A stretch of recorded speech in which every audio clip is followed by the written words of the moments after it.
We constantly find ourselves having difficult conversations and navigating conflict in life. And it's important to know what your triggers are, what those buttons are that people push. And everyone responds to conflict. Everyone has that trigger. They respond to that trigger a little bit differently.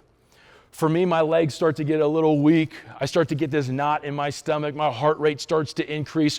When I feel like I'm starting to get triggered, that's the moment where you need to call a timeout. So develop that EQ, develop your emotional intelligence, know how your body physiologically responds when you're starting to get triggered in a difficult conversation. And then at that point, it's important for you to take a timeout. A timeout is where you leave the conversation for about an hour. And when you take a timeout, it's important then for you to re-engage after that hour. Whoever takes the timeout, it's their responsibility to come back and engage in that conversation.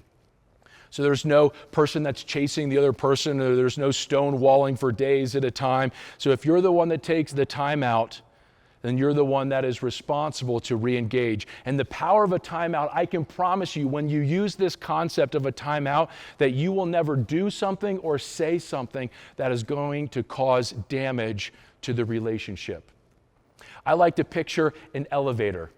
So with an elevator, when you're at floor 1, 2, or 3, you're pretty cool, calm, and collected. When you get to 4, 5, and 6, that's when you start to feel triggered inside.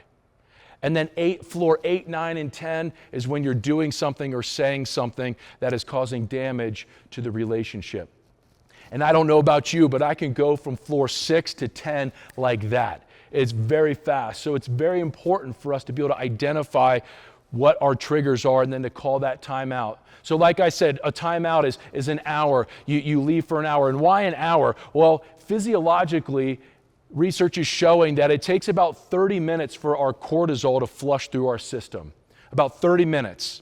So that's the first half of that timeout, is going and doing something, distracting yourself, allowing that cortisol to flush through your system. And then the other 30 minutes is when you're going to regain your thoughts, when you're going to practice breathing, when you're going to slow things down, you're going to breathe properly, you're going to calm down, and you're going to think about how you're going to engage again in a conversation.